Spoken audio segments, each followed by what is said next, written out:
दोस्तों आज हमारे पास एक पैनासोनिक का 22 इंच एलईडी टीवी रिपेयरिंग करने के लिए आया हुआ है। देख सकते हो इसका जो पैनल है मैं यहाँ पे रख दिया हूँ और ये टीवी जो है इसी प्रकार से मतलब खोल के रिपेयरिंग करने के लिए आया है। तो इस तरीके से टीवी आते रहते हैं। तो इसके अंदर प्रॉब्लम क्या है देख लीजिए, उसके बाद हम इसको रिपेयर कैसे करेंगे वो भी आपको दिखाऊँगा।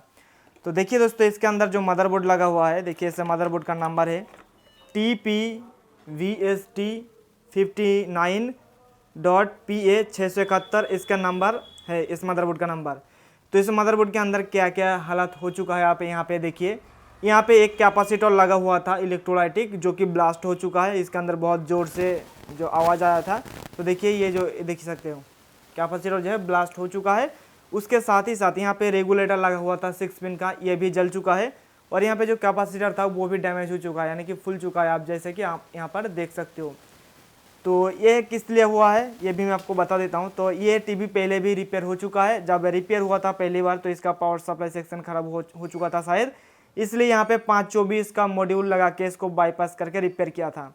और ये 524 मॉड्यूल इतना डेंजरस है, अब देख सकते हो यहाँ से ज़्यादा वोल्टेज इस बोर्ड के अंदर आ जाने के वजह से ये इतना सारा जो हुआ है इसके अंदर सब कुछ इसी के वजह से ही हुआ है 524 मॉड्यूल। इसलिए 524 मॉड्यूल को लगाने से पहले 2 बार आपको सोचना होगा कि गलती से भी अगर ज़्यादा वोल्टेज आ जाए तो इसी प्रकार से आपका पूरा जो बोर्ड है उसको ही डैमेज कर देगा, जो कि इस टीवी के अंदर हुआ है।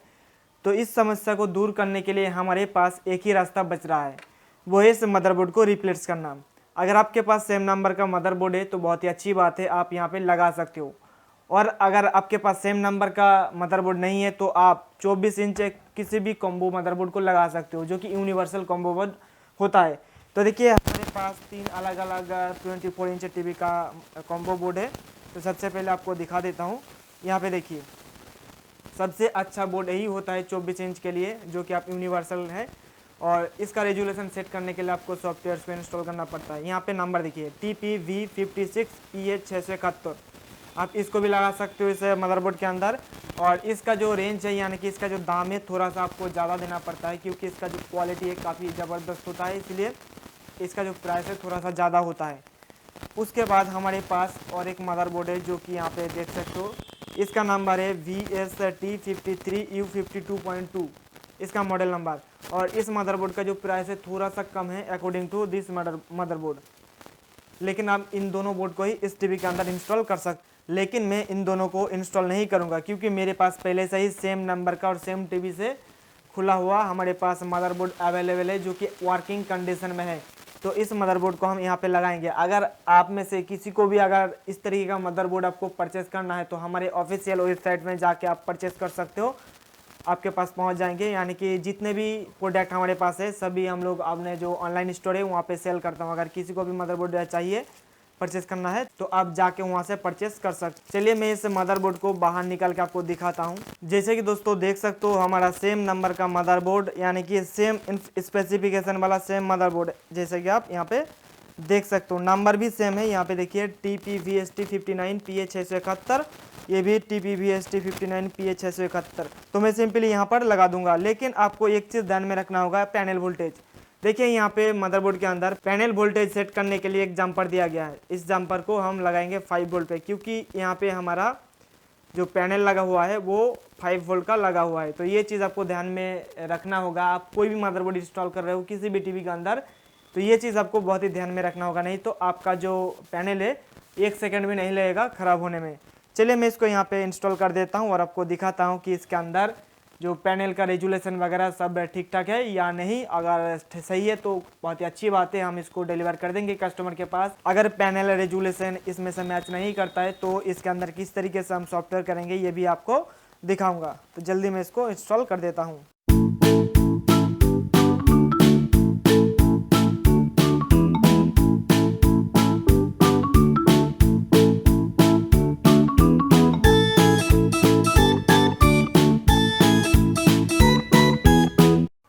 तो अभी मैंने सिर्फ और सिर्फ कनेक्शन किया हूँ और एक बार इसको असेंबल करने से पहले टेस्ट कर लेता हूँ, ताकि बाद में मुझे ज़्यादा मेहनत करने ना पड़े। तो मैं यहाँ पे लगा रहा हूँ एसी कॉर्ड, मैंने स्विच दिया। स्विच देने के बाद आप देखते हैं कि ये ऑन होता है या नहीं।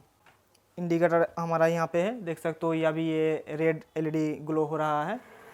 आपको शायद दिख रहा होगा, रेड एलईडी ग्लो हो रहा है। तो अब मैं इसको स्टैंड बाय से रिलीज करूँगा रिमोट के ज़रिए। रिमोट से तो स्टैंड बाय से रिलीज नहीं हो रहा है, बैटरी भी सही है। तो अब मैं इसके स्विच जो है, स्विच को मैं प्रेस करूँगा। अभी देख सकते हो ये स्टैंड बाय से रिलीज हो चुका है, ये ग्रीन एलईडी जल गया है। और अब डिस्प्ले पे देखेंगे कि पिक्चर आ रहा है कि नहीं।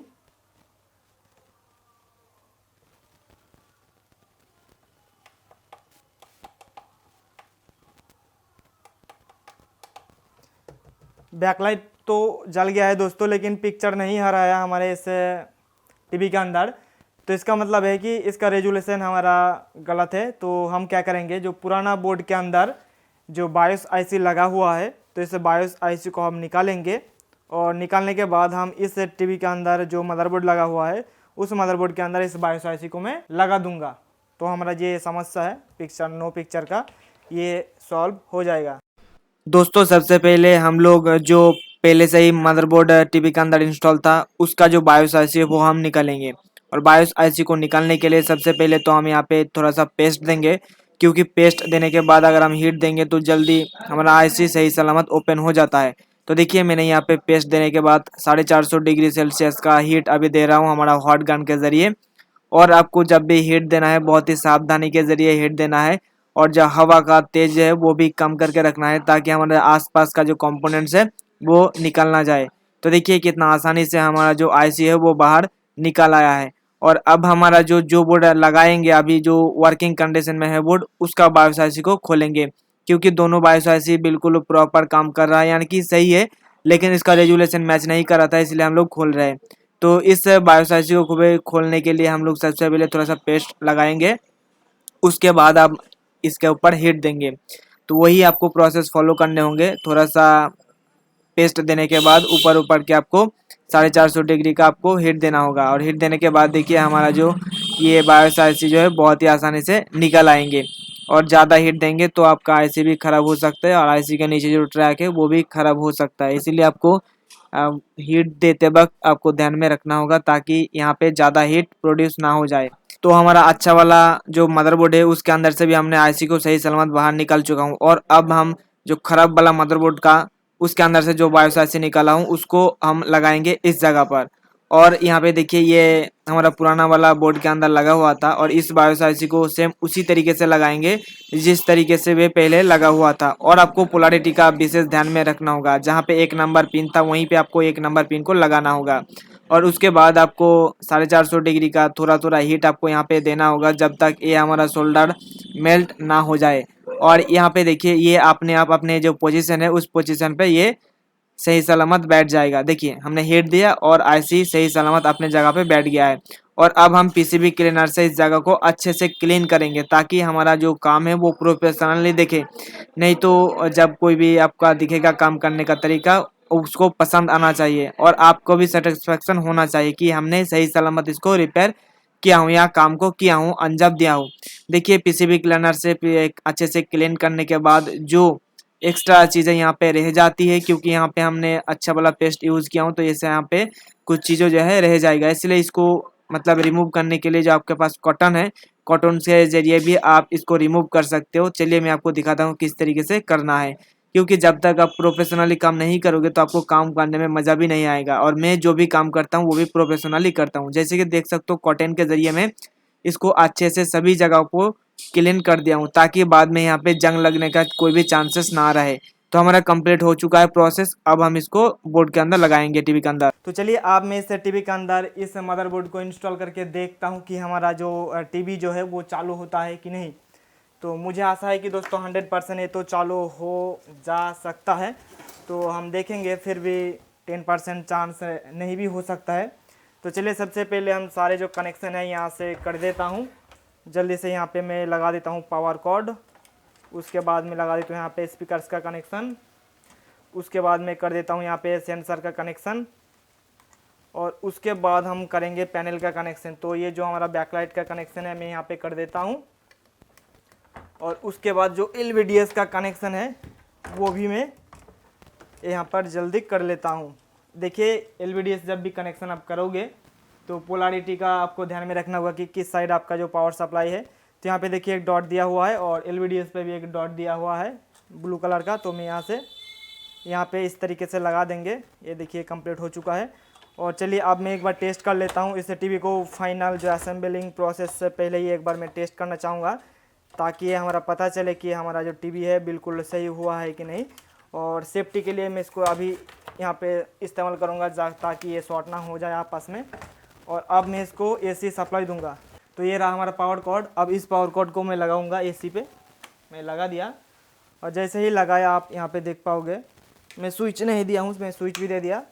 और स्विच देने के बाद यहाँ पे देखिए हमारा जो रेड इंडिकेटर है वो जल रहा है। आपको दिखाने की कोशिश करता हूँ। ये देखिए अभी ग्रीन भी हो चुका है, यानी कि अपने आप स्टैंड बाय से रिलीज हो चुका है। और हमारा टीवी देखिए चालू हो चुका है टीवी हमारा। यानी कि हमारा जो ये मदरबोर्ड का रिप्लेसमेंट का जो प्रोसेस है आई थिंक आपको पता चल गया होगा। और यहाँ पे ये भी लिखा आ चुका है, नो सिग्नल भी लिखा आ चुका है। तो दोस्तों आपको पता चल गया होगा कि हम लोग किस तरीके से मदरबोर्ड को रिपेयर कर मतलब इसको रिप्लेसमेंट करता हूँ। और ये जो मदरबोर्ड है हम इसको ट्राई करेंगे रिपेयर करने का। अगर रिपेयर हो जाएंगे बाद में तो मैं दूसरे टीवी के अंदर लगा दूंगा। और फिलहाल अभी मैं इसके अंदर जो मदरबोर्ड लगाया हूँ वो रिपेयर किया हुआ था, यानी कि हमने पहले जो इस तरीके का मदरबोर्ड था यूनिवर्सल उसके अंदर लगाया था। और वो जो मदरबोर्ड था हमने अपने पास रख लिया था, क्योंकि इस तरीके का मदरबोर्ड को रिपेयरिंग करने में बहुत ही टाइम लगता है। क्योंकि यहाँ पे देखिए हम लोग क्या करेंगे, इसके अंदर मेन आईसी अगर ख़राब हो जाएंगे तो इसको रिपेयर नहीं करेंगे। इसके अंदर जो पार्ट्स लगा हुआ है इसको निकाल के हम दूसरे टीवी के जो मदरबोर्ड है उसके अंदर लगा देंगे। लेकिन इसका जो मेन आईसी अगर सही है, अगर ये देख सकते हो हमारा ये आईसी यहाँ पे जो जला हुआ है, इस आईसी को हम रिप्लेसमेंट करेंगे। या और सभी जो कैपेसिटर है इसको भी हम रिप्लेस करके देखेंगे। अगर ये मदरबोर्ड रिपेयर हो जाएंगे तो कहीं दूसरे जो टीवी आएंगे उसके अंदर लगा देंगे। और इस तरीके का मदरबोर्ड जब भी हम कोई भी टीवी के अंदर लगाता हूँ तो उसके लिए जो कॉस्ट है वो ज़्यादा नहीं लेता हूँ, आपको यकीन नहीं होगा। बहुत ही कम कीमत लेता हूँ इस तरह का मदरबोर्ड रिप्लेसमेंट करने में, क्योंकि इसके अंदर जो रिपेयर किया हुआ माल लगा रहता है। लेकिन मैं आपको बता देता हूँ कि ये जो मदरबोर्ड है ज़बरदस्त चलेगा, यानी कि कोई भी प्रॉब्लम नहीं होगी आपका। तो 2-3 साल तक तो कोई भी प्रॉब्लम ही नहीं आएंगे क्योंकि हम लोग इस तरीके से रिपेयर करता हूँ कि जो भी थोड़ा सा भी अगर कंपोनेंट्स मुझे लगे कि ये वीक हो चुका है, यानी कि ये चलने की वजह से या ये ज़्यादा दिन तक नहीं चलेगा, तो हम लोग उसको भी रिप्लेसमेंट कर देता हूँ, यानी कि उसको भी बदल देता हूँ। इसीलिए जब जो भी हम लोग रिपेयर करता हूँ मदरबोर्ड, वो मदरबोर्ड रिपेयर करने के बाद यानी कि किसी भी टीवी के अंदर डालने के बाद 2-3 साल तक आराम से चल जाएंगे, कोई भी प्रॉब्लम नहीं होंगे। तो मैं इसको फाइनल असेंबल कर लेता हूँ और उसके बाद इसके अंदर आपको पिक्चर चला कर दिखाता हूँ कि ये हमारा किस तरीके से चलता है हमारा पिक्चर।